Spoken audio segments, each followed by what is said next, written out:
Good afternoon, ladies and gentlemen, and welcome to another episode of the Daily Friend Wrap. I'm your host, Nicholas Lorimer, today joined by Terence Corrigan.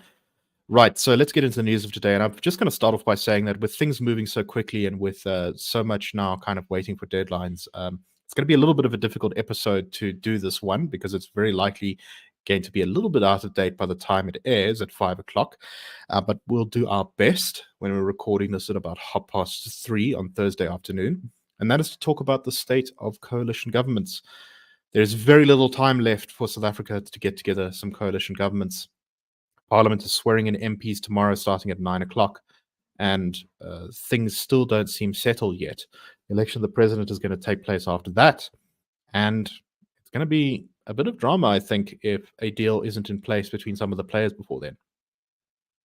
There was a comment from DA leader John Steenhuisen this morning saying that the DA hasn't decided yet whether it's going to nominate a presidential candidate to stand against Ramaphosa, and that depends entirely on whether they work out the deal framework that they've been discussing with the ANC for the past few days. Steenhuisen said, "We have to do a deal and get a framework agreement in place, including provinces. Yes, our caucus meeting on Thursday night, which is tonight, which is, I think, supposed to finish around 7 or somewhere around there, will decide if enough of a foundation has been laid to steer South Africa out of the mess it's in. We can work out the details of an agreement later, but we cannot go in on a wing and a prayer."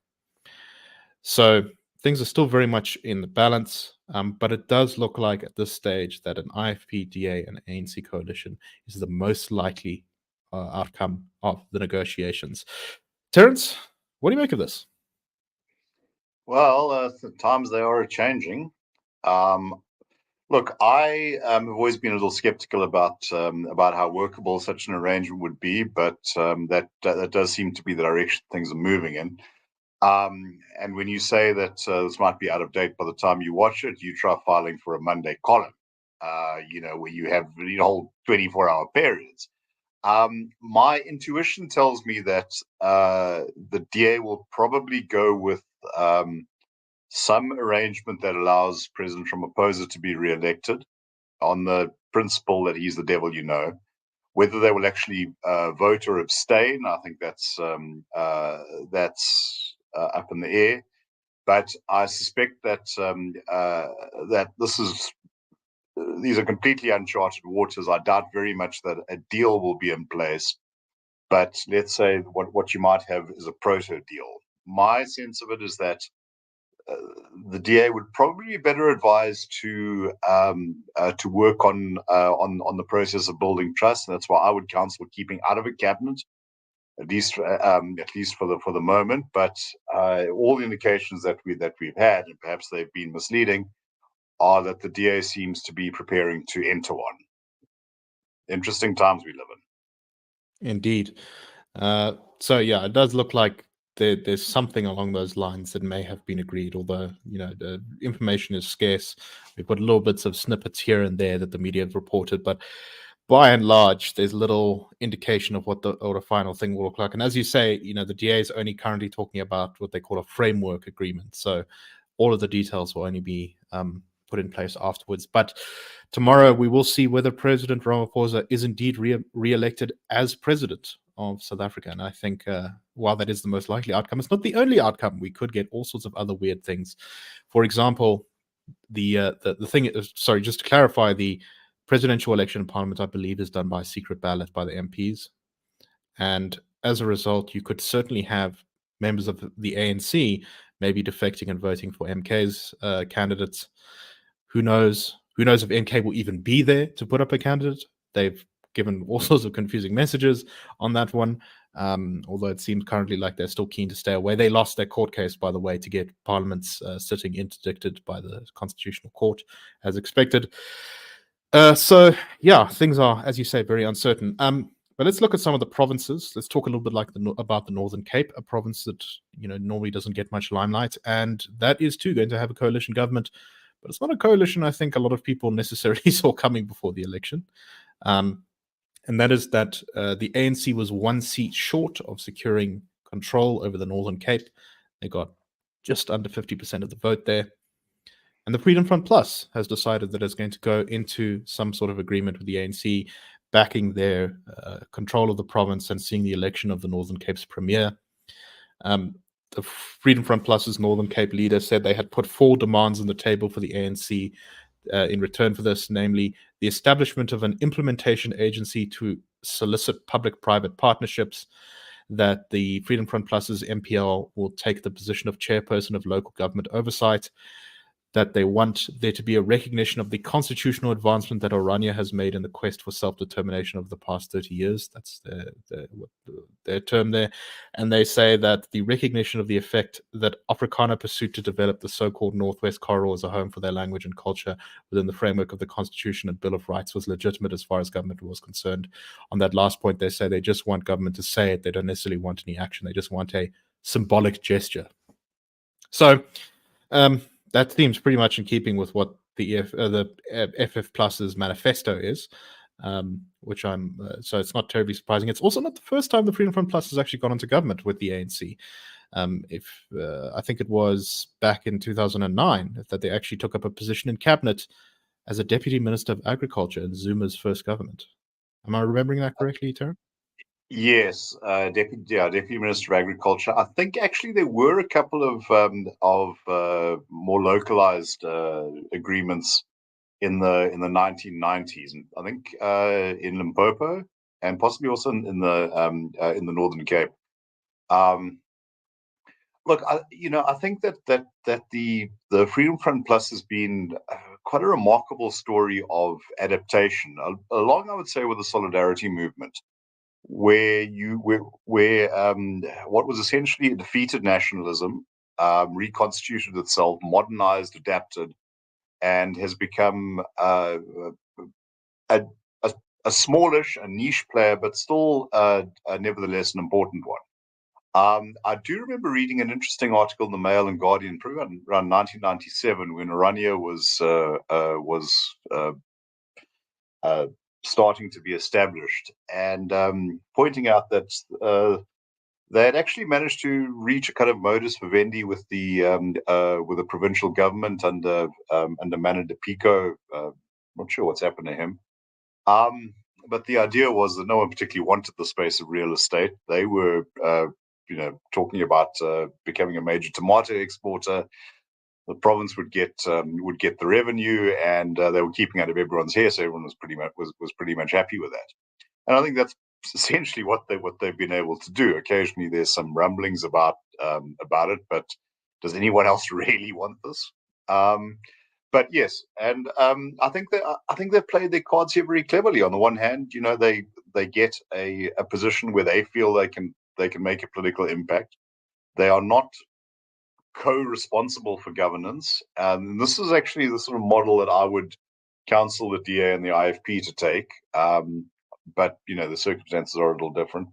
And also that symbolic acknowledgement, well, it can start with symbolism and it can become very real. Once the government is on record as saying that this is okay, all sorts of things become possible. And I think to their great credit, they have effectively abandoned the idea of some sort of secessionist independent state, moving into what I once heard referred to as a Talstaat, where they're part of South Africa, but they also just living a sort of distinct communal existence. And if you can make that work, I see no great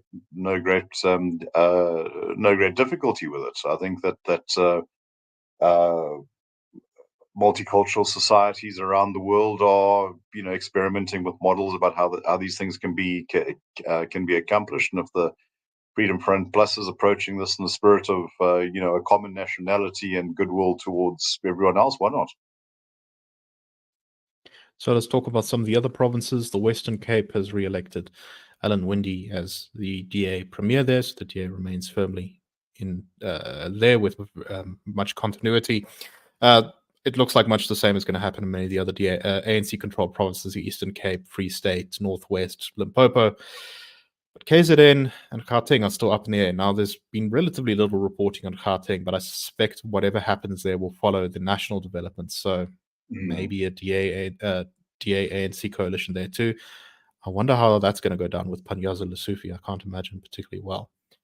We'll have to see, though, because, like I said, there's been relatively little reporting on that. But there has been a lot more reporting on KZN, which we talked about yesterday. But it seems as though the National Freedom Party, who hold just one seat, but seem to be kind of the balance of power in the KZN legislature, are sort of playing a little bit hard to get.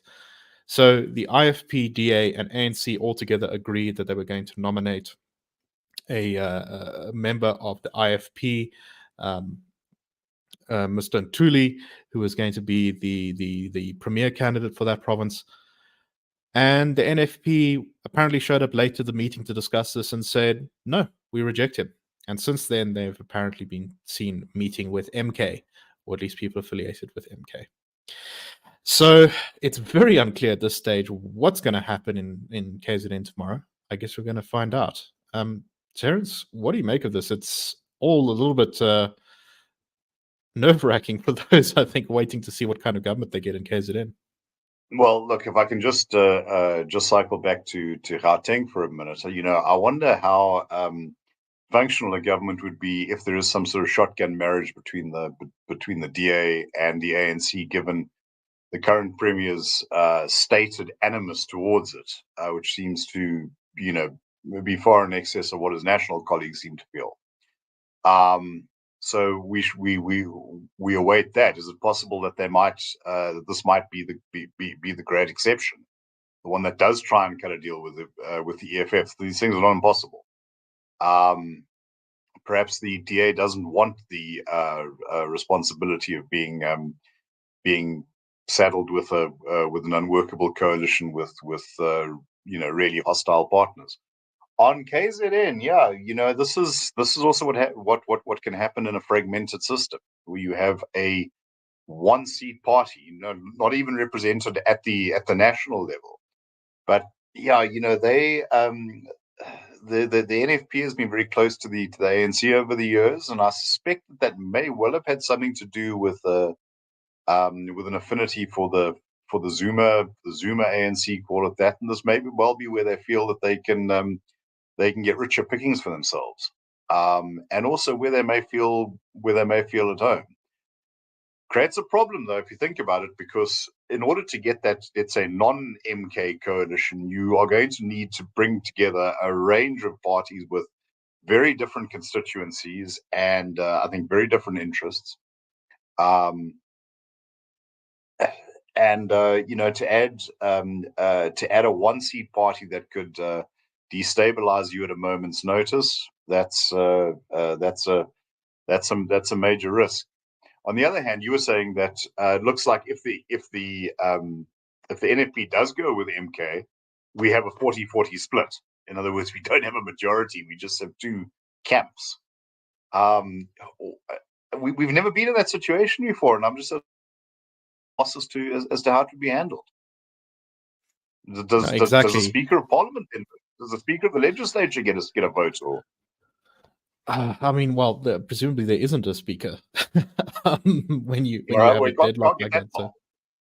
So just to be clear, and the other day on the show I messed this up a bit, but the legislature seats in KZN are: the MK party has 37, the EFF has 2, and the NFP has 1. So altogether that's 40.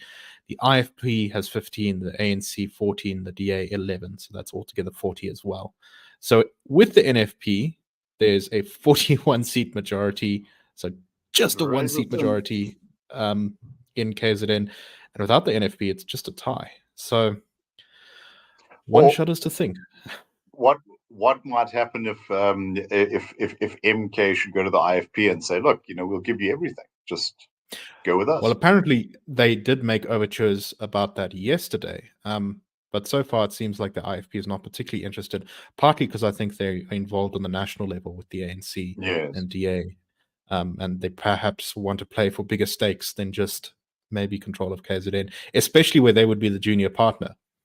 For the IFP with 15 seats to the MK's 37 in KZN, that's a very different thing to the other way around, where the IFP would in fact be leading a coalition, as it would have the most seats in KZN of the government then, if the MK was excluded.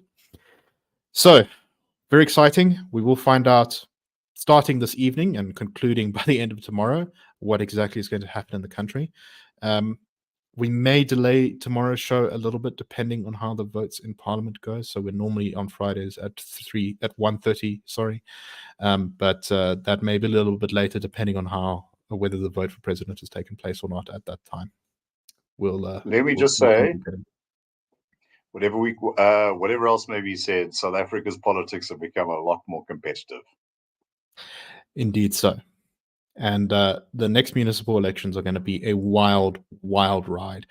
Just go on to News 24, go and look at their election results map, and then look at the results in every single municipality particularly the contested provinces, but also in many places around the country. And you will find an enormous number of them have less than 50%. That in an enormous number of them, one party is getting less than 50%. In other words, the potential for those municipalities to flip is there, particularly KZN, of course, which even though MK is the dominant party there, it's still in many municipalities below 50% of the vote. So, maybe there is a place for shotgun marriages. Yeah, it's going to be a bumpy ride no matter what happens. So stay safe out there, everyone, and we'll see you tomorrow on the Daily Friend Show. That's a wrap. The Daily Friend Show and the Daily Friend are a project of the Institute of Race Relations, the IRR. The IRR is a think tank which was founded in 1929 to study race relations in South Africa and works to change government policy to improve race relations through non-racialism and to ensure the prosperity of all South Africans. If you like our work and would like to support us, please go to irr.org.za and click Support the IRR. Or you can go to thedailyfriend.co.za and click the Fund Us